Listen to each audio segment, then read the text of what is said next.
Senhoras e senhores, está começando mais um True Mindcast por aqui. Você que nos acompanha sempre já deve estar acostumado que na última semana, todos os meses na última semana, a gente traz aqui as novidades em causas que a gente vai lançar no próximo mês. Então, causas que a gente está testando. Então, é sempre um podcast, por enquanto, né? Um padrão que a gente vai dizer para você, olha, a gente está lançando umas coisas, tem algumas coisas no radar.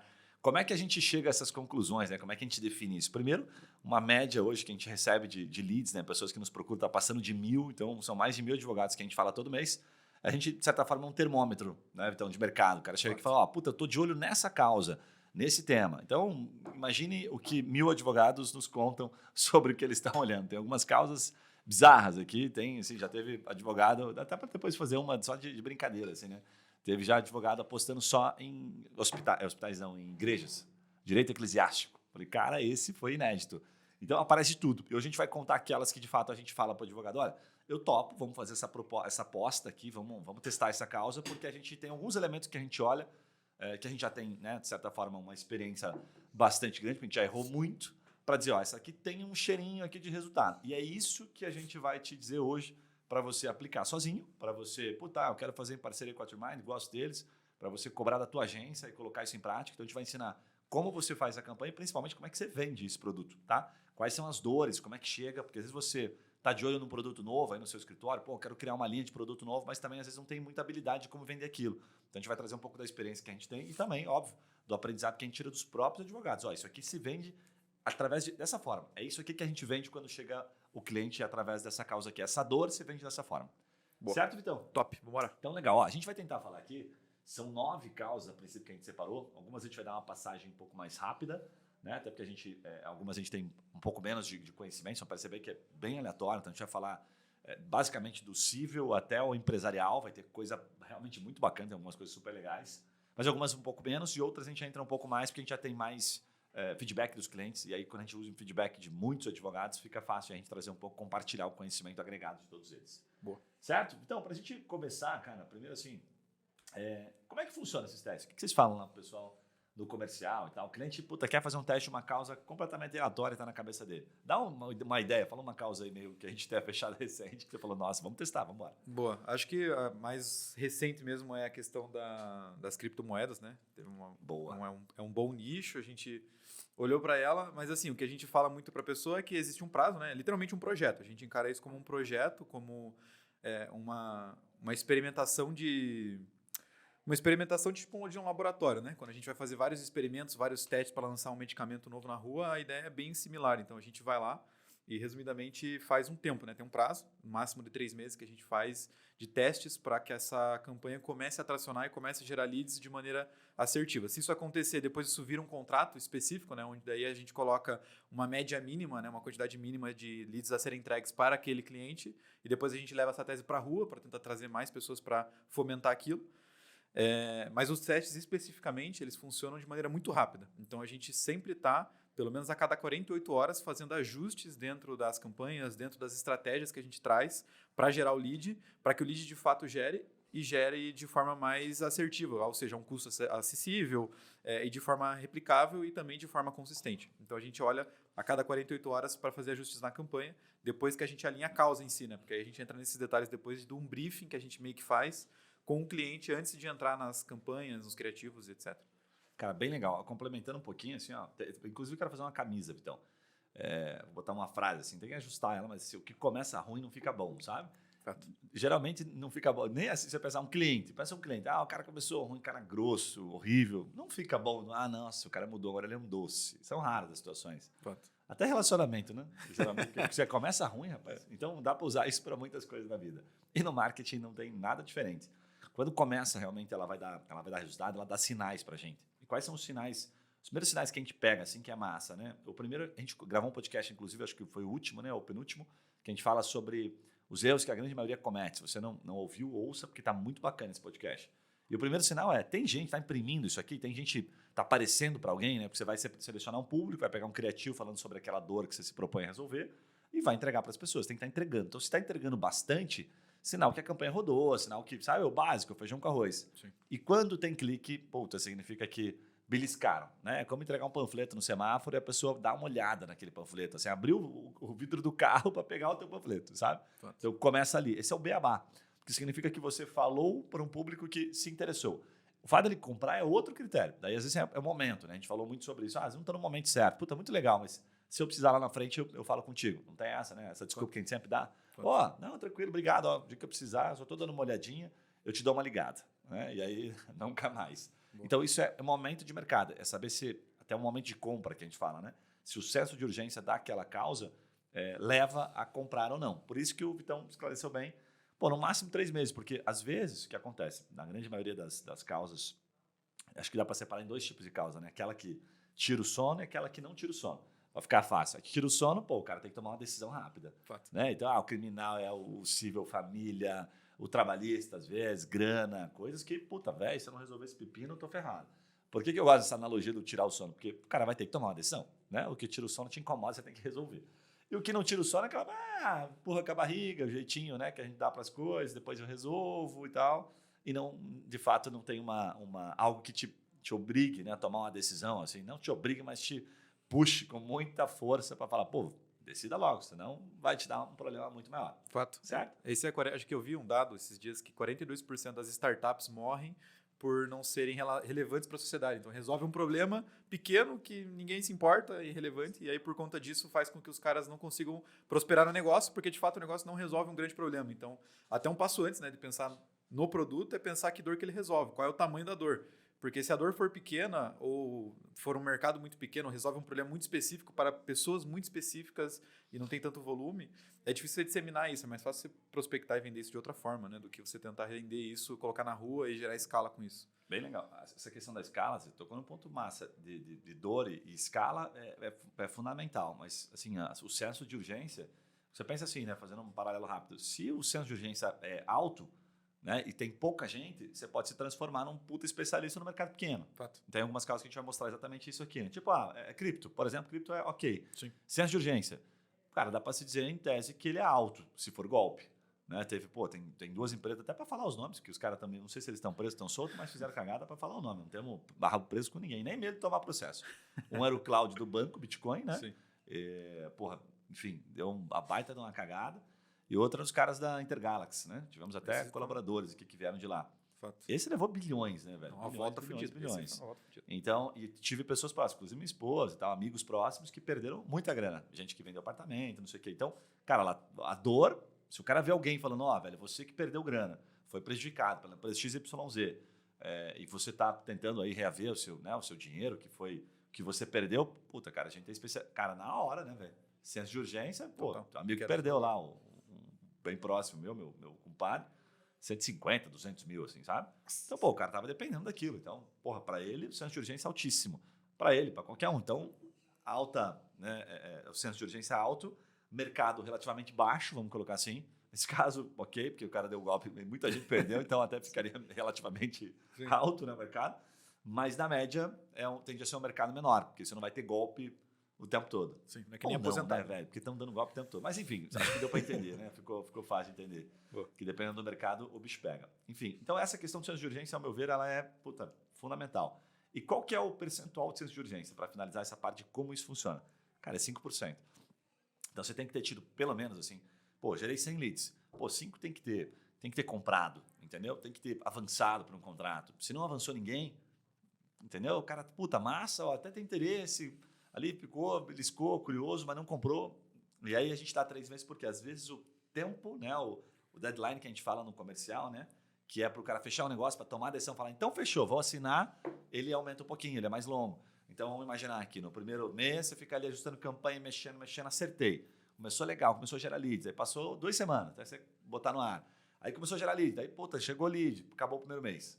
Aí você atendeu, né, daí reunião, follow, fechou. Né? Então, sei lá, um follow de uns 2, 3 follows para você fechar um negócio, então a tua curva, o teu tempo de fechamento já foi para 30 dias, acabou 2 meses. Pode. Entendeu? Então, já foi 2 meses. E aí, o terceiro mês é para você falar assim, deixa eu ver quantos fecharam, fazer a conta e ver se dá tração, que eu acho que é o ponto mais importante. A tração a gente fala o seguinte, para ficar fácil, você colocou R$20, né? Pensa aí que você botou simbolicamente R$20, seja no Instagram, no Facebook, né? No Google para trazer lead. E trouxe com R$20 10 leads. Então, cada lead custou R$2 para ficar fácil a conta. Quando você bota 40, dobra o número de leads? Geralmente isso não acontece.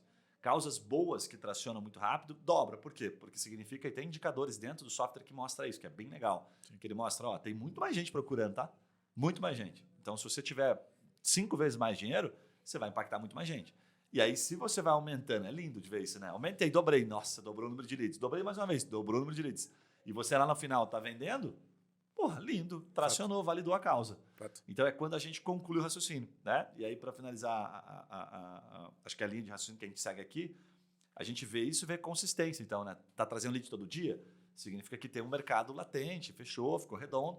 Para a gente, como software, como a gente passou dos 1.000 clientes e vai em busca de 10, 15 mil clientes, a gente só mantém na casa se a gente consegue vender aquilo para outros clientes, se faz sentido outros advogados. Então é legal porque a gente vai validar no mercado mesmo. A gente chega para outros advogados e fala, e aí, você está interessado nessa causa aqui? Vou dar um exemplo de uma causa criminal, gato no relógio.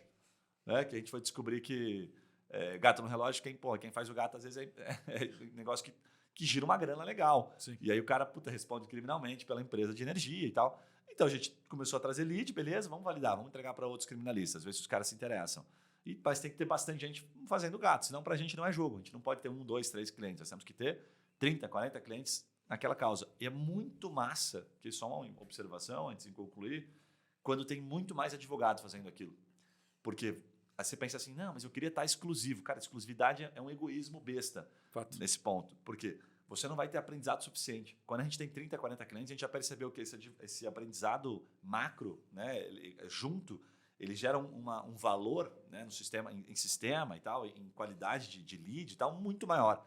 Então, essa união, meio que aquela frase meio comum, né, de açúcar, né, a união faz a força, é basicamente o que acontece mesmo. Quanto mais cliente comprando daquela causa, até porque você não vai conseguir atender o Brasil todo. Fato. Melhor fica a qualidade, mais a gente tem aprendizado tudo quanto é lado, a gente tem uma porrada de tudo quanto é lado. Não está qualificado, melhor isso aqui, melhor aquilo ali. E cada vez a gente fica melhor. E aí, no final, todo mundo bebe água limpa. Fato. Isso, esse que é o problema da agência, do formato modelo agência, né? Porque se você tem uma agência hoje, você vai ver que tem uma dificuldade muito grande, né? De você conseguir fazer o teu produto tracionar com os caras, porque eles não têm tanta noção do teu mercado e eles falam só com você sobre aquele produto. Então, tipo, você não consegue ter tanta facilidade de conversa, até porque o cara só está lidando com aquele problema com você. Então, ele não fala o resto do dia dele sobre esse problema, ele não pensa o tempo todo nisso. E, ao mesmo tempo, quando ele tem 20 clientes do mesmo problema, aí fica mais fácil de resolver, porque ele já falou com um cliente que teve a mesma coisa que você, ele resolveu daquele jeito. Então, fica mais fácil de você replicar e trazer soluções de forma até mais efetiva e mais rápida quando você está num formato compartilhado, vamos dizer assim, ao invés de você estar num formato exclusivo, que vai levar mais tempo até, né? Pode ser que nunca gere resultado, porque o cara não entende, e não é porque ele não entende, porque tem uma limitação ali. E aí, às vezes, um outro advogado que já fez e deu certo, poderia trazer esse aprendizado para você, mas você pediu para ser exclusivo e não consegue compartilhar essa informação, né? Top demais. Então, vamos agora que a gente explicou, né, sobre como a gente faz essa estratégia, como é que você vende para esses caras. A gente falou um pouco sobre vender, vamos entrar agora, né? Boa. Vamos começar a primeira. Explica um pouquinho dessa de recuperação judicial. Dá até uns 2, 3 exemplos. Você escolheu os 2, 3 exemplos? Claro, Clientes reais, tá? Sim, clientes sim. que, de fato, a gente já designou para os advogados, clientes que chegaram, mas a gente tem acesso à historinha. Essa é a parte mais legal.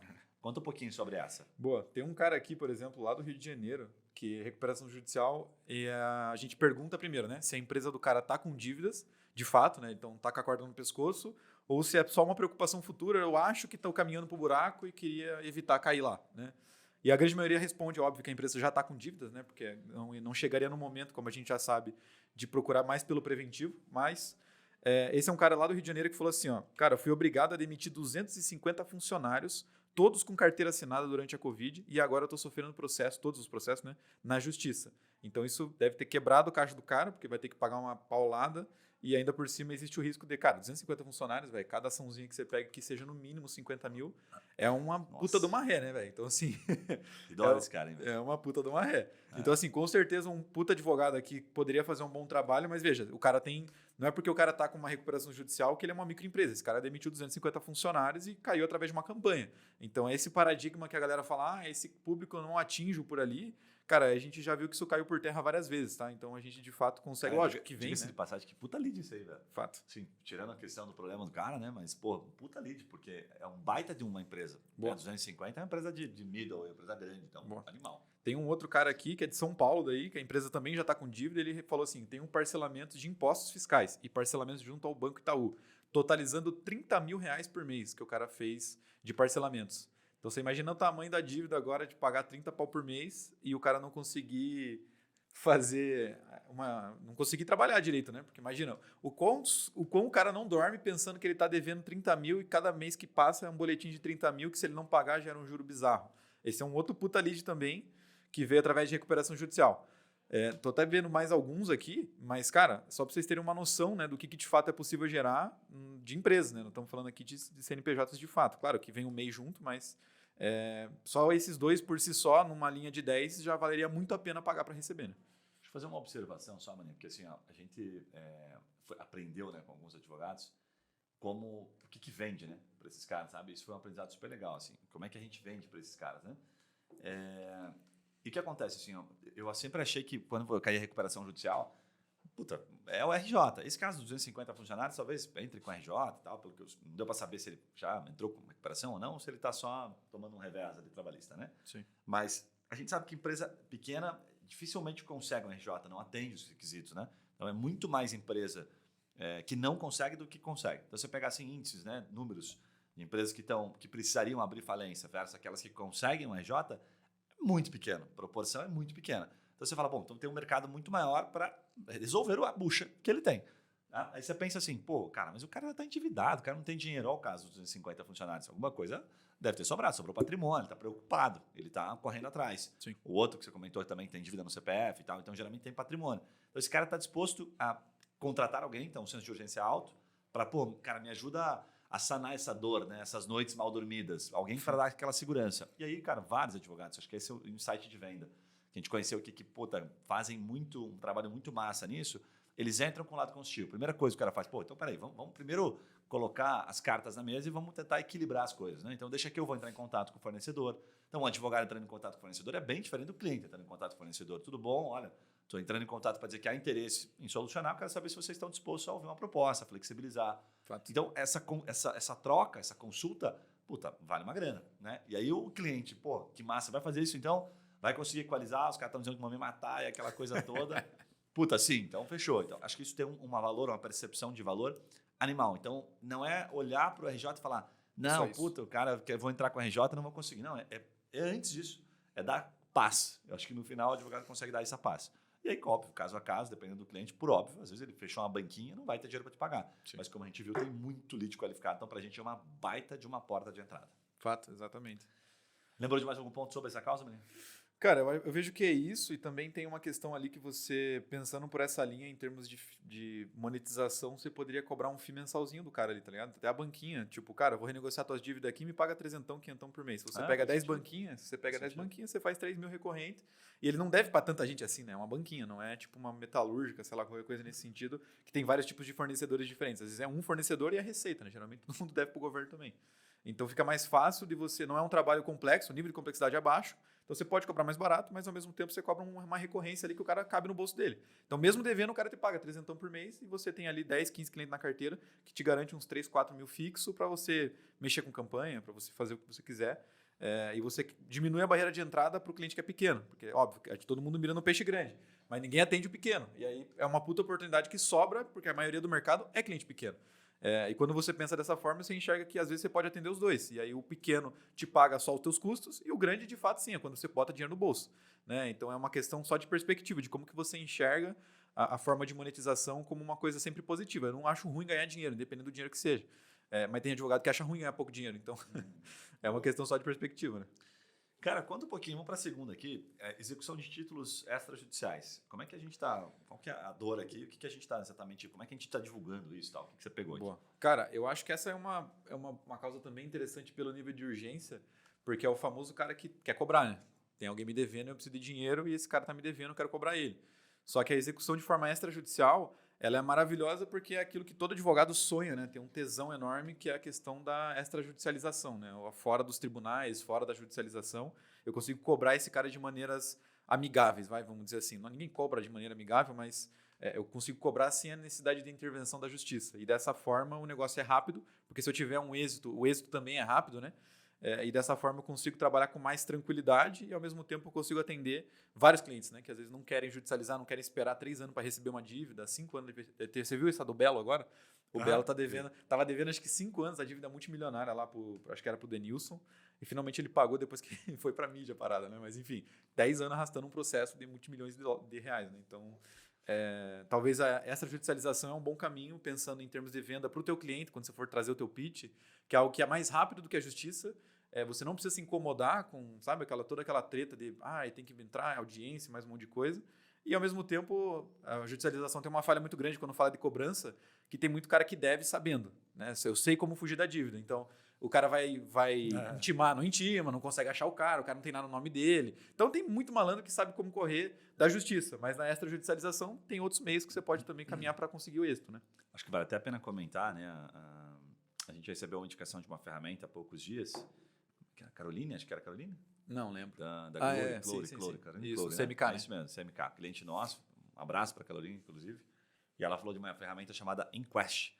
Falou que, é uma das melhores ferramentas que eles já usaram, assim, já tinha usado outras, fez uma baita de uma avaliação, então acho que vale a pena. São consultas acessíveis, tinha uma consulta lá de 40 e poucos reais, uma de 80.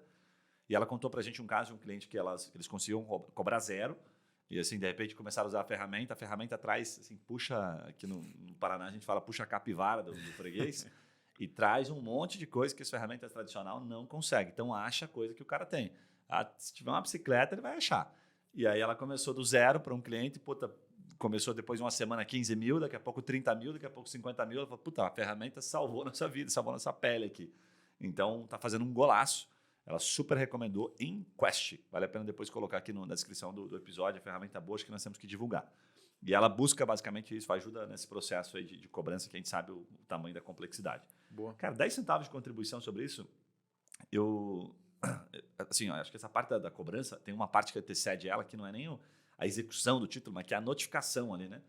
Notificar é o primeiro passo. Né? Todo advogado, vamos notificar primeiro para tentar não entrar no judicial, né? E a notificação, às vezes, a pessoa, propriamente, ela nem sabe que é notificar. Né? O leigo não entende que é notificar. A gente que atua um pouco no direito sabe, notifica lá. E como a notificação surte efeito? Isso eu queria comentar. Como ela é forte, né? Ela é uma ferramenta animal. Então, estou pensando em pegar uns caras que nem estão ainda na fase de executar. O cara, estamos devendo para ele. Exemplo, aqui a gente às vezes notifica uma empresa ou outra por descumprimento de alguma coisa. Também recebemos, eventualmente, algumas notificações. Então, toma lá da cá. E o que a gente leva em consideração? Não fui atendido, não cumpriu. Primeira coisa que a gente faz, notifica por e-mail. Estou falando algo básico para advogado aqui, né? Sim. Mas o cliente não sabe disso. Fato. Entendeu? O cliente não sabe. O cara está te devendo faz um mês. Poxa, vamos notificar esse cara. Vamos mostrar que você está puto e vai acionar. Né? Então, antes de qualquer via judicial, notifica ele. Então, vender dessa forma, empacotar desta forma, Fato. É legal porque parece que você já vai resolver o problema. E muitas se resolvem só numa notificação. O cara fala, agora fudeu. Fato. Né? Sim. Fato, isso é um ponto interessante, porque falando de vendas de uma forma geral, cara, esse acho que é o maior problema, não só para o advogado, mas para qualquer vendedor que está há muito tempo trabalhando com um tipo de produto no mercado. Porque você cria uma concepção, o teu entendimento daquilo é muito profundo, então você conhece cada detalhe de como é que você vai fazer, os entendimentos, jurisprudência, todo detalhe você conhece, cara, de cabo a rabo, tudo. Só que o teu cliente não sabe disso. E aí, algumas dessas coisas, como a notificação, para nós é muito óbvio, é muito simples, não é uma parada que para mim gera valor. Tipo, uma notificação, como é que eu vou cobrar R$500 para fazer uma notificação? Mas o teu cliente não sabe disso. E aí, por você, né, a tua própria crença te limita na hora de você vender. Porque daí você fala, não vou vender uma notificação pro cara, parece que eu tô passando a perna nele. Né, não faz sentido. E na verdade, sim, cara, é você mesmo que está se limitando. Então, quando você enxerga que tudo que você sabe é o que mais tem de valor naquilo que você entrega, você passa a entregar tudo como uma coisa, nossa, uma puta parada. E o teu cliente enxerga como uma puta parada porque ele nem sabia disso. Então, aí você já consegue ter uma melhora nas tuas vendas porque você passa a enxergar tudo como uma coisa muito valiosa. Porque o meu conhecimento, dediquei 10 anos nessa parada aqui. Então, cara, não é uma simples notificação. É uma notificação que eu faço aqui com 10 anos de experiência. Dessa forma, você consegue fazer uma venda melhor do que se você pensasse que a notificação... não, mas, vou vender só a notificação extrajudicial? Sabe? Eu acho que isso também entra um pouco nesse detalhe para melhorar um pouquinho as abordagens de uma maneira geral, assim, sabe? Bom demais, bom demais.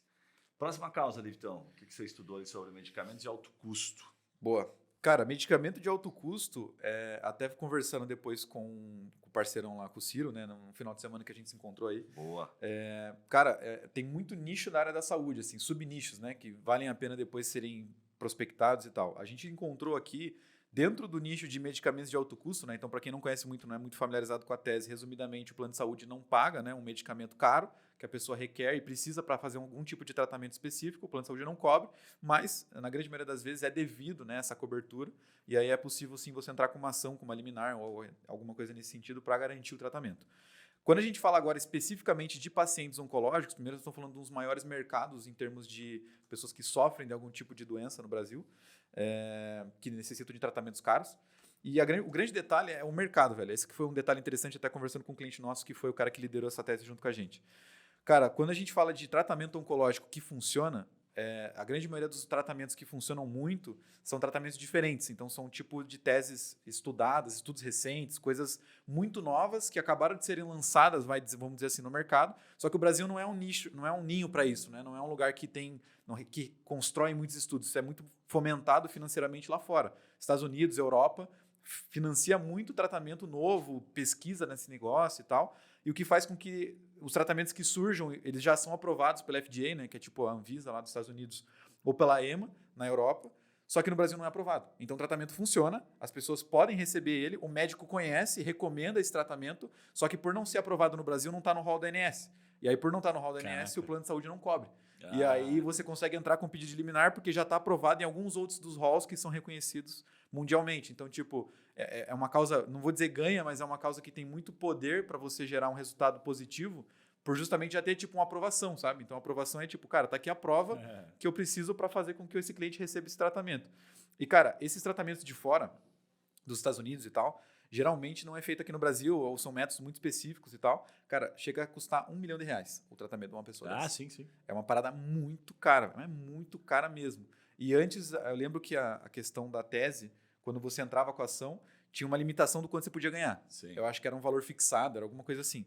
E hoje existe já um entendimento da STF que você pode receber de acordo com o valor do tratamento. Então é tipo 30% de R$1 milhão, 30% de R$150 mil. Então isso já torna também a tese mais positiva em caso de êxito, que é bem provável de acontecer também, né? Cara, você me lembrou só de um insight, fazendo um parênteses rápido aqui. Esses dias eu estava ouvindo um cara investidor, ele falou assim, cara, coisas que eu nunca he visto, né? Uma era aviação, sabe? E outra ele fala assim, área da saúde, principalmente, enfim, essas redes de hospitais, esse tipo de plano de saúde. Daí a tese dele era assim, é muita bucha. Véio. Quando você olha o jurídico dos caras é muito grande. E aí, por que eu comentei isso? Eu vi uma matéria agora recente da Azul, que a Azul cancelou um voo, salvo engano, lá do Maranhão, velho. Ela atende bem aquelas regiões. Você viu essa aí ou não? Acho que eu vi. Eles estavam recebendo tipo coisa de 15 mil processos no mês, assim. Daí ela falou, não é muito processo. Não, 15 processos por dia. Era um troço bizarro, era Sim. um número alto, assim. Eu falei, não tem como, pra que eu vou ficar operando lá? E aí você fala, cara, você olhava o volume do processo e fala, caraca, velho, é muito processo. E os caras operando, não, mas vou manter só umas 2 linhas. Você fala, cara, ou a margem é muito alta, daí ele explicando, né, que na verdade essas empresas é um giro muito alto, né, é uma loucura, né, como acontece, como a conta como é feita. Sim. Então, a saúde aqui, falando de saúde, puta, é outro negócio que tem problema para tudo quanto é lado, né, velho? O tempo todo os caras não tem paz, né? Não tem paz. Não, de fato. Criptomoedas, Vital. Boa. Criptomoedas, acho que o principal a gente já deu um spoiler rápido no começo, né, falando dos golpes que envolvendo criptomoedas, então teve um boom muito grande disso. Cara, eu só queria deixar registrado isso aqui para a galera que não olha ainda para criptomoedas, até porque esse cliente falou que, cara, é pouco advogado ainda que está olhando para esse mercado com bons olhos e querendo tentar trazer algum braço de atuação nisso, até porque exige um nível de estudo bem maior, né? Porque você tem que entender lá de um monte de coisa. Mas, enfim, a Infomoney, né, que é um dos maiores canais de comunicação e notícia dentro desse meio financeiro, ela estimou aqui que nos últimos 5 anos, os golpes de criptomoedas que vieram acontecendo já causaram mais de 40 bilhões de reais de prejuízo. E mais de 4 milhões de brasileiros foram afetados, foram vítimas, no mínimo, estimado pelos caras. Então, assim, cara, teve muita gente que sofreu com isso e, cara, o rombo que os caras geraram é muito grande. Então, é muita grana dentro desse mercado que foi tirado dali. É aí que tem uma grande oportunidade, porque às vezes um cara gastou 1,5 milhão em cripto. E aí esse cara pode requerer algum tipo de pedido, né? Falando da tese em si, tem 2 frentes principais, né, que você poderia atuar. Para quem já sofreu golpe, então para quem já é a vítima, né, e talvez ainda não tenha conseguido algum tipo de suporte jurídico, cara, já existe entendimento sustentado que você pode sim entrar com pedido de juízo para a defesa dessa pessoa e entrar com pedidos de fato de algumas coisas que podem ser reavistas, né? E também para as pessoas que querem evitar cair, porque também gerou um medo muito grande da galera, né? Tipo, quem caiu, pô, não tem o que fazer, se fudeu. Mas uma galera que tem grana em cripto, ficou com muito medo de falar, cara, e agora? E se alguém hackear minha carteira? Qual é o risco que envolve no meu patrimônio aqui? Se eu cair em algum tipo de golpe, os caras puxar tudo que tem daí, né? Porque aí tem muita coisa que envolve um preventivo nesse caso e tem uma galera que tem uma certa dor com relação a isso, tem uma certa urgência. Lógico que é muito menor do que o cara que já sofreu o golpe, mas ainda assim existe um awareness, vamos dizer assim, um mercado mais atento para essa questão de evitar golpe. Ninguém quer cair em golpe hoje em dia. E isso é uma puta assessoria para advogado também. Né? Cara, esse dado aqui é fantástico, hein, cara? Da Infomoney, né? 40 bi de prejuízo e 4 milhões de pessoas afetadas. Fato. É gente pra caramba. É um mercadinho, aqui dá pra dizer que é um mercado grande, velho. Não é um mercado pequeno, não. Fato. Né? Tem muita gente. O problema é achar, né? No golpe é complicado achar, né? Enfim, tem um advogado, inclusive, dá até pra citar o nome, que é amigo nosso, que é próximo nosso, que é o Lorenzo. Ele foi o advogado que foi o primeiro advogado que conseguiu incomodar lá o Banco Bitcoin. E, cara, ele tinha vários clientes. Ele me contou a história, um dia de contar a história, não. Acho que já. Ele contou a história pra mim aqui num churrasco nosso e tal. Ele falou, cara, eu achei que ia ficar milionário, velho. Ele falou, acertei a mão. Era um troço, assim, milhões e milhões mesmo. Porra, juntando todo mundo que ele conseguiu, assim. Porque daí ele saiu na mídia. Sim. Saiu no jornal e tal, não sei o quê. E tal, como advogado responsável, né, pela cobrança do Banco Bitcoin. E aí ele falou, sabe quanto eu ganhei? Ele falou, cara, fui com como é que chama? A entidade que vai até a entidade é ótima. Não, com o oficial de justiça até o imóvel, né, na época do Cláudio, uma história de filme, assim. Ele contou, cara, é uma história de filme, não vou contar tudo aqui porque senão ficar muito grande. E eles aprenderam relógio, aprenderam um monte de joia, não sei o que e tal. Então, somando carros, ficou isso aí na televisão, tem até hoje, estou falando nada que não seja público aqui. E aí era uma coisa tipo, sei lá, de 6, 7 milhões. Só que aí ia entrar na fila para pagar. Tinha funcionário pra caramba e tal, e não vai receber. Fato. Ele falou, então, cara, desistiu, assim, ficou bem chateadão, assim. No primeiro momento ele falou, vou ficar milionário, depois ele falou, não, mas acho que vou continuar do jeito que eu tô mesmo. Um abraço pro Lorenzo. E aí ele me comentou como funcionava isso, né? Inclusive comentando da Intergalaxy e tal, que ele já estava meio ressabiado. Então o problema do golpe é isso. É o famoso ganhou, mas não levou. Muito bacana, cara, essa tese aqui, de fato, acho que tem bastante coisa. Mas essa de você estruturar, a que eu mais gosto. Ela é meio parecida com a recuperação ali, né? Às vezes o cara tomou um golpe aqui, mas tem uma carteira ainda, tem umas criptos, ele quer se proteger, ele vai tirar dinheiro do bolso. Até porque, quanto está a criptomoeda hoje? Quanto é que está o Bitcoin nesse momento? Vamos dar uma olhada aqui agora. Que está uns 100 e poucos mil aí, deve estar um troço bizarro aí. 138.354. mil. Está em queda? Está em alta? Está se mantendo? Está em quedinha, mas agora ele veio de uma queda grande. Faz pouco tempo que não faz muito tempo que eu tinha acompanhado uma queda grande no mercado de Bit e daí agora está voltando forte, assim, está recuperando, está retomando um pouquinho. Mas, cara, ainda é 100 e poucos mil reais um Bitcoin. É isso que eu até pedi para você constar, porque a lógica é simples, né? Cara, te cobro 2%, 3% para te proteger. Entendeu? Tipo, 3 mil reais, 4. Você gasta 3, 4, você achar que vai perder 140? Esse é o ponto, né? Quanto você gasta? Né? Aí o advogado esperto vai conseguindo cobrar mais. Pô, se você não perder 140, você bota quanto na frente? Acho que temos um ponto interessante. Legal? Boa. Cara, outras causas que temos na manga aqui, né? Temos dívida de imóveis e condomínio, Vitão. Cara, essa é uma loucura. Essa eu nunca tinha pensado por essa linha. Mas essa é grande, mano. Porque, resumidamente, conversando muito breve com o advogado que, né, trouxe essa tese pra gente, o que ele falou que ele vende é tempo pro cara que deve. Então, assim, dívida de condomínio ele falou que é mais foda, né? Porque, tipo, deu 2, 3 meses de dívida de condomínio, os caras já tá despejando e não tem muito o que fazer. Mas dívida do imóvel, o cara que financiou, e principalmente agora que a taxa de juros está arregaçando todo mundo, é uma coisa que eles viram que muita gente não está conseguindo pagar, porque a taxa de juros está subindo muito. Então, existem duas linhas. Óbvio que tem os contratos abusivos, né, que existe ali uma possibilidade de renegociação e até uma indenização baseada na abusividade do contrato e da cláusula de cobrança. Mas também tem os caras que, não, tá certo, o contrato tá certo mesmo e o cara que não consegue pagar. E aí ele compra tempo para esse cara. Cara, quanto você pagaria para não ser despejado semana que vem? Do teu apartamento que você já gastou, às vezes, num financiamento de 500 mil, 600 mil, 700 mil reais. E, cara, é uma galera... É muita gente que financia a casa, né, cara? É muita gente. É um mercado bizarramente grande. Tem uns números aqui, mas eu diria que pelo menos, acho que uns 70% dos imóveis do Brasil deve ser financiado, velho. Ou não regularizado de maneira correta também, né? Cara, é um produtinho bem produtizável, né? Porque você vai pegar alguns padrões, algumas variáveis. Você trouxe aqui 2 já, né? Mas, cara, contrato ok e não tem como pagar. Ganho, porque eu preciso comprar tempo. Embarriga aí. Pô, tem filho. Aí entram as teses, né? Fato. Então, se pegar um volume legal... Você acaba repetindo muito, né? Não, já atendi, estou atendendo a esse caso, estou atendendo aquele ali e tal. Me lembra bastante a questão do carro, quando você não paga, que você é... Como é que é o nome? Esqueci o nome. Busca e apreensão? Busca e apreensão. É a mesma lógica na prática, né? Você sempre vai... Tem algumas variáveis, mas não são muitas. Depois que você pega um padrão, faço 150, faço 200, faço 300. Essa acho que é a parte mais top em termos de produto. Quando você produtiza, sabe que o mercado é grande, tipo do dívida de imóvel. Ah, puta, ele é grande? É grande, já sabemos aqui. É acertar o público e acertar a comunicação, acertar o criativo. Tá? A gente não está dizendo que é garantido, mas por isso que a gente faz esses testes todos. Fato. Mas quando acerta, cara, só melhora. Então, se você produtiza, é cliente entrando o tempo todo. E o mais interessante, que a gente fala desses casos, mas esquece um ponto bacana. Ele entra por dívida de imóvel, né? Mas quais são as consequências? Ele só pensando na dívida de imóvel que gera na vida da pessoa. Não, você começa a ter um monte de outras ações. Né? Não estou fazendo um juízo de valor aqui, mas pode ser que tenha uma ação de divórcio, pode ser que tenha uma... Cara, tem um monte de coisas que acabam acontecendo. Atendeu bem, puta, aquele cliente, né, de dívida de imóvel geralmente são pessoas economicamente ativas. Então, esse cara trabalha na empresa, daqui a pouco tem trabalhista, então vai, né? Enfim, a carteira de cliente que sempre volta, é o que todo advogado gosta. Fato. Golpes sofridos no WhatsApp, cara. O que você já aprendeu sobre essa daqui? Essa daqui é polêmica, hein?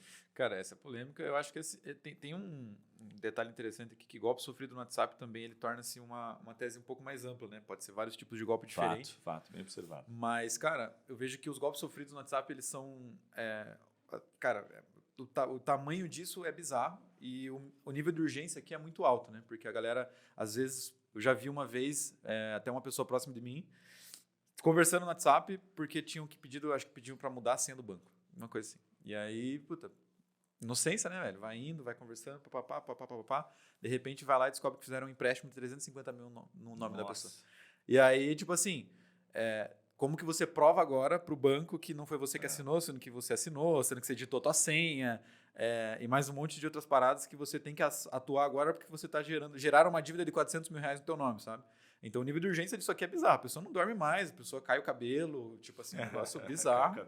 Porque, cara, é foda, né? Então eu vejo que é um mercado interessante de atuar, eu vejo que tem formas diferentes de você monetizar em cima disso. Tem como você cobrar depois pelo dano, quando existe a chance de reparação, tem como você cobrar alguma coisa para evitar uma coisa maior do que está escalando ali, para diminuir o problema da pessoa, enfim. Fato. Tem várias coisas interessantes aqui para trabalhar. Eu conversei com alguns advogados já sobre essa causa, mas me trouxe muito parecido assim, com o que você já colocou aqui. Mas o que eu mais gostei foi justamente esse ponto que você levantou. Cara, assim, golpezinho, às vezes o cara que está dando golpe hoje, né, a gente... Tem alguns amigos que contam aí que dentro das cadeias são os caras mais respeitados hoje, né? Os caras que fazem grana rápida porque conseguem dar um golpe, quinhentão, milão, 1.500, fala, isso aí é bucha. Então a gente tem que filtrar aqui, e aí acho que abre um parênteses legal. Como é que a gente qualifica isso? A gente qualifica por valor, por tamanho da bucha, né? E pela chance, vamos colocar assim, pelo tamanho do estrago que aquilo pode causar. Então, está envolvendo um banco, top, aí você vai alegar segurança do banco, outras questões, tal. Então você tem como brigar, porque aquilo vai gerar um problema para a pessoa pro resto da vida. Então, um problema grande, top, né? No sentido para o advogado, pensando aqui, né? Não colocando de maneira pejorativa sobre o problema. Mas, quando é golpe mesmo, golpe caiu direto, não envolve nenhuma outra parte. Foi um Pix direto para a conta do laranja, aí não tem o que fazer. Então, a gente tem que qualificar de que forma? Perguntando. Bom, legal, o golpe que você sofreu guarda relação com alguma outra empresa? Tem alguém envolvido? Um banco? Daí você faz perguntas. Né? Um software, um aplicativo... Sabe? Qualquer tipo de empresa? Sim. Opa, então legal, existe um terceiro. E qual é o valor disso? E aí a gente começa a filtrar. E aí vem um ponto legal. A gente tem que descobrir, porque como tem muita gente caindo em golpe, a gente tem que fazer isso, tem que valer a pena, né? Depois desta qualificação, tirar aqueles que não fazem sentido, que nenhum advogado vai querer, né?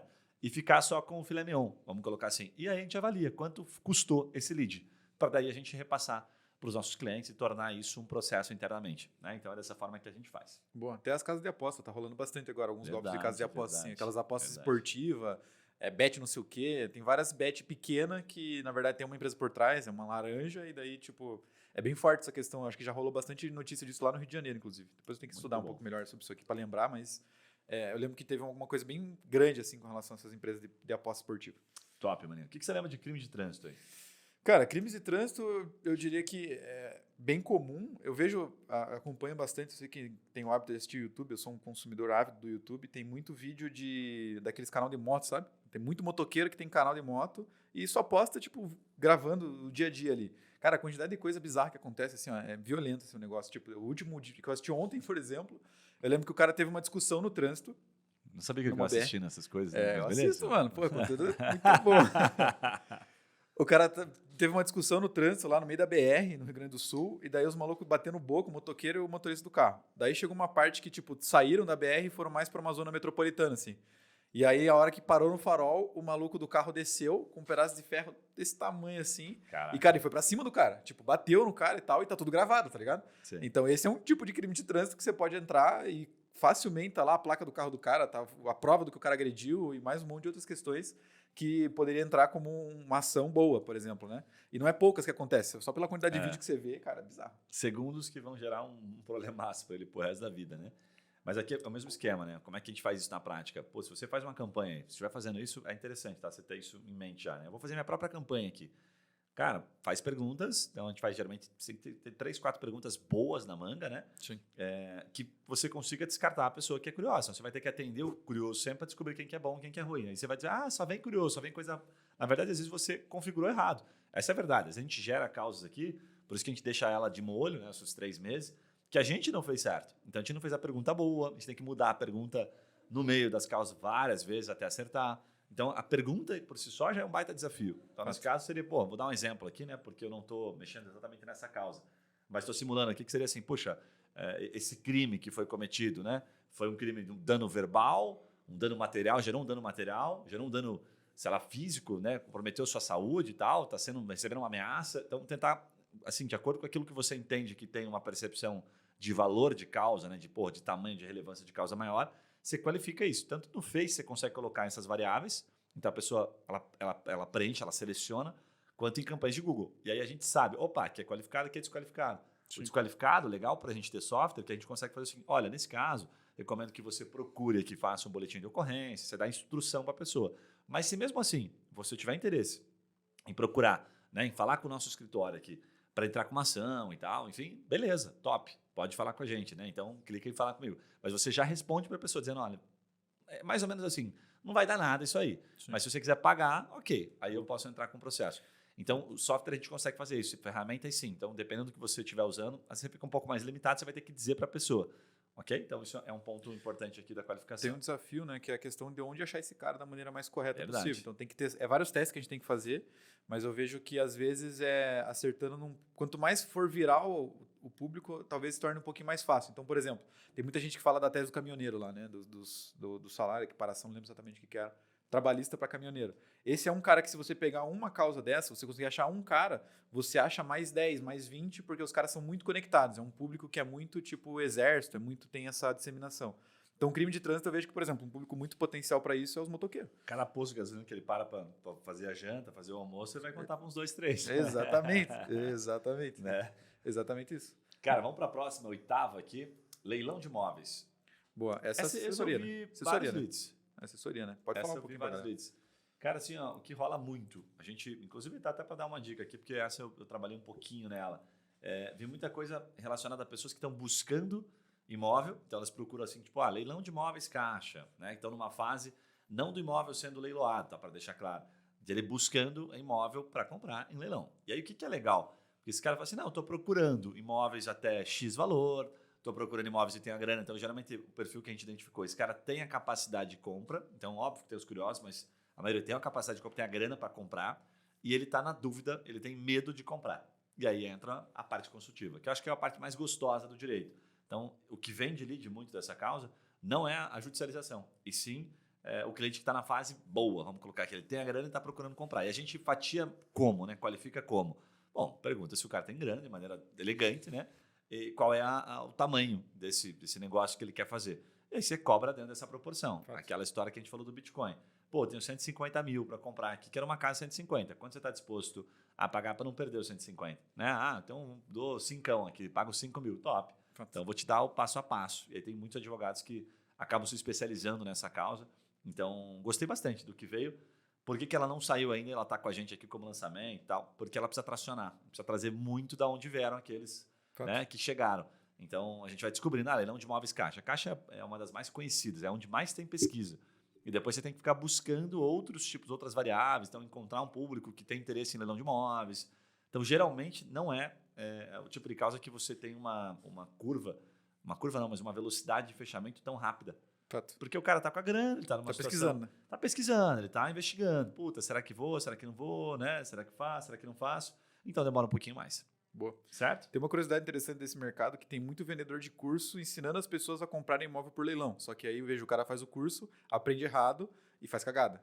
E ao mesmo tempo, o cara, mesmo vendo o curso, aí ele vê que o tamanho do negócio é tão complexo para comprar alguma coisa e não ser bucha, que aí ele fala, não, deixa eu procurar uma assessoria. Então tem um outro mercado que fomenta a geração de demanda para isso, que são esses vendedores de curso de leilão, de comprar casa com leilão, comprar carro em leilão. Cara, é bem forte isso, assim. Tem uma galera mesmo que eu vejo grande no YouTube, cara de 700, 1 milhão de seguidores no YouTube, no Instagram, vendendo um curso nessa linha. Então é uma coisa que fomenta também uma galera para gerar esse tipo de dúvida, né? E continuar trazendo galera para conhecer esse mercado, porque tem muita gente que não sabe, e depois ver que é complexo e busca por algum tipo de apoio no momento que for fazer de fato, né? Muito bom. Cara, última causa aqui pra gente falar, cidadania e visto americano. Cara, isso é interessante. Cidadania americana eu já sei que é uma bucha absurda, assim, o nível de complexidade legislativa para conseguir o green card é violento. Mas o próprio visto, mano, eu vejo que ele tem um bom potencial porque a galera às vezes vai buscar pelo visto, ele é um produto de entrada, eu diria assim. A cidadania é tipo filé mignon e o visto ele acaba sendo o produtinho de entrada. Porque tem muita gente que quer visto específico para sair para fora, né? Tipo, eu quero visto de trabalho, eu quero visto... Tem alguns tipos de visto específico para determinadas categorias que permitem com que você fique um tempo maior no país, que você possa trabalhar com carteira assinada. Várias paradas específicas que a galera que pesquisa sobre isso tá nesse nível de interação, já sabe, eu quero ir para o Canadá. Precisa do visto XPTO, o F não sei o quê. Esse é um tipo de visto que o cara já sabe e ele já vai procurar por esse tipo de visto específico. E ali é onde você pega ele. Às vezes ele não está no direito ainda da cidadania, ou não está no momento ainda de uma cidadania, mas ele já está procurando pelo visto e é uma coisa que você pode vender para ele. Não, cara, eu vou atrás dos documentos, eu vou atrás da sua solicitação e eu vou te dar esse apoio para garantir que o teu visto seja emitido no período correto, no tempo que você precisa para viajar. Tem muita gente que faz isso, né? Compra a passagem para depois ir atrás do visto. Faz sentido pra caramba. Sabe que a gente teve algumas experiências aqui, né, com cidadania. Tivemos italiana, tivemos também cidadania portuguesa, agora americana, enfim. Tem muita gente nesse mercado, né, que não é advogado, né, principalmente, né? É um ramo bastante amplo, assim, de profissionais. E o que a gente percebe, assim, primeiro, é que o advogado que vai vender, vai trabalhar nessa causa, ele entra de gaiato, assim, isso aqui é interessante e tal. Cara, o cara precisa emergir bastante. Fato. Então, não dá para subestimar. Uma coisa que eu aprendi com essa causa, assim, que eu já conversei com alguns advogados, não subestima a complexidade daquilo. Porque senão você vai tomar uma ré, porque a hora que ele cai para um outro player que já está há tempos, uma empresa que é especializada, os caras vão agregar um valor animal, vão conseguir vender com o pé nas costas e você vai ficar para trás. Fato. Então, não é aquela causinha assim, nossa, aqui é de boa. Não, velho, demora. É chato, é complicado. E é um processo que você às vezes pode se enfiar numa roubada, porque você, não, beleza, vamos começar aqui, fica anos trabalhando naquilo, não consegue, então você pode tomar um revés lá na frente. Fato. Então, eu já conversei com alguns advogados e falaram, velho, isso aqui não é uma brincadeira, não. É um troço que você tem que estar especializado mesmo. Então, os grandes que a gente já passaram por aqui, né? Eu falei com um recentemente que eu acho que era de português ou italiano, não lembro agora qual que era, mas ele já tinha feito vários e vários processos. Esse é um mercado extremamente nichado e de caras muito imersivos. Então tem que tomar muito cuidado. Essa é uma causa que a gente tem muita dificuldade sempre de tracionar, justamente porque tem muitos bons players atuando e esses bons players, eles elevam o preço, né? A gente fala assim que eles tornam mais caro, porque eles fazem já esse marketing há muito tempo. Sim. Então, quando você vai fazer, eu vou começar agora fazendo aquilo, a tua curva de aprendizado frente a eles né? É tipo direito aéreo, assim, sabe? Complexo demais. Eu adoraria e tal, porque eu sei que, né, tem um resultado no CIV rápido, não sei o quê, mas não é tão fácil, porque você tem bons players jogando esse jogo há bastante tempo, então o algoritmo deles já está redondo, os caras sabem quanto eles podem pagar por lead, porque eles já têm toda a máquina funcionando há bastante tempo, então não dá para subestimar a complexidade de fazer isso acontecer. Boa. Certo, maninho? Conseguimos cumprir aqui, cara, o papel das 9 causas. Boa. Então, recados paroquiais, então, essas causas, por exemplo, o advogado está nos ouvindo, gostei de uma aqui, ele pode entrar em contato com a gente, pedir para receber uns leadzinhos, né, experimentar essas causas aqui, fazer uma degustação, como a gente fala no bastidor, ou não? Cara, essa é mais difícil, né? Porque a gente está tentando tracionar primeiro, depois a gente entregar os leads. Pode ser que no momento que você está vendo esse vídeo, já, quem sabe, a causa não está tracionada, então nada impede contato. Manda aí pra gente, porque numa dessas sim... Liga pra nós. Às vezes se tiver sobrando ali, a gente faz isso proposital mesmo. Sim. E a gente vê que você tem potencial, a gente vai querer te vender, mas toma uns 5 aqui então. Logicamente. Tá? E aí depois você nos conta. A gente já fez isso várias vezes. Logicamente. Né? Mas nada impede também, se alguma dessas causas que você pensou aí, que tá no teu radar, no teu escritório, você nunca conseguiu tracionar ela de uma maneira assertiva e não tá nessas listas que a gente falou, também nada impede. Traz pra gente, porque a gente traz... Hoje a gente tem um time interno dedicado só para fazer esse tipo de busca, só para desenvolver esse tipo de tese. Tem tipo um laboratório aqui dentro. Então, você entraria direto no laboratório já conseguindo tracionar e nesse primeiro momento você tem exclusividade, né? Então, tipo, os primeiros 3 meses, tudo que chegar de lead é só seu, né? Então, a ideia é que isso também se fomente para a galera.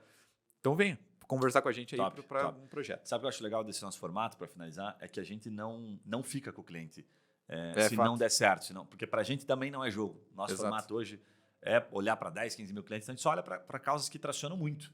Para a gente não é jogo. Então, é a relação mais honesta, eu diria. Porque como agência, às vezes, a gente tinha que falar, não, vamos ficar tentando, vai mudar. E ficava, quanto mais o cliente fica, melhor, né? Porque mais a gente ganha.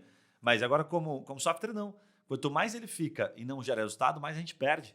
Porque eu estou pegando um colaborador, né, e estou dedicando tempo para aquela causa. Não pode. Então, o bastidor é assim, ou dá certo, ou vai, ou racha. Entendeu? Não tem como ficar. Então, é massa porque a gente valida, a gente consegue estar sempre trazendo coisas novas. O cliente também tira aquilo da cabeça. E se der boa, ele fica por um bom tempo surfando aquilo. Né? Então, todo mundo ganha. Né? E se der boa, e assim, no final das contas, óbvio, né, que a grana é perdida pelo cliente, mas a gente também, como empresa, perde muito. Fato. Porque a gente perde bastante tempo gastando energia naquilo. E é um tempo caro, né? Que é uma equipe especializada, que para fazer aquilo que poderia estar tocando, por exemplo, outras causas que já dão bastante certo. Fato. Então, acho que é um jeito... A gente achou um equilíbrio nisso, né? A gente está sempre mudando, adequando isso, mas é um equilíbrio bacana de mercado aí. Boa. Certo? Por onde o pessoal nos encontra, então? Descrição aqui do episódio, Instagram, por onde que eles têm os acessos aí? Boa. Vamos deixar aqui na descrição, então, o link para o nosso Instagram, né? Para você acessar lá e ver todas as novidades que a gente posta. Tem post novo todo dia. Estamos entrando bastante no detalhe da plataforma, caso você queira conhecer um pouco mais sobre ela também. Tem bastante detalhe já dela lá no nosso Instagram, no Trimind Tech, Trimind_Tech. Se você já quer entrar em contato com a gente direto, dá para fazer pelo Instagram também, mas tem o nosso site, né, trimind.com.br.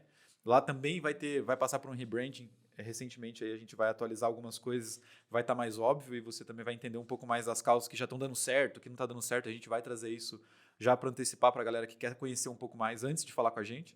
E por fim, né, se você não segue a gente aqui no Spotify ou está vendo pelo YouTube e você ainda não é inscrito no canal, considera dar aquela inscrição, soltar aquelas botãozinhos de seguir aqui para a gente, porque a gente também posta muita coisa de conteúdo de valor, esperamos, né, e trazemos sempre muita novidade dentro do que a gente vê dentro aqui da questão do marketing para advogados. Então tem muita coisa boa, tem muito site bom, não fique de fora. Muito bom. É isso, a gente se vê, não esquece de mandar um feedback sempre, coloca as estrelinhas lá no Spotify, isso ajuda demais, compartilha com aquele amiga advogado, manda pra gente um sinal de fumaça, e-mail pelo Instagram, xinga, elogia, dá sugestões, que é sempre bem-vindo. Um abraço e a gente se vê nos próximos podcasts. Valeu! Valeu!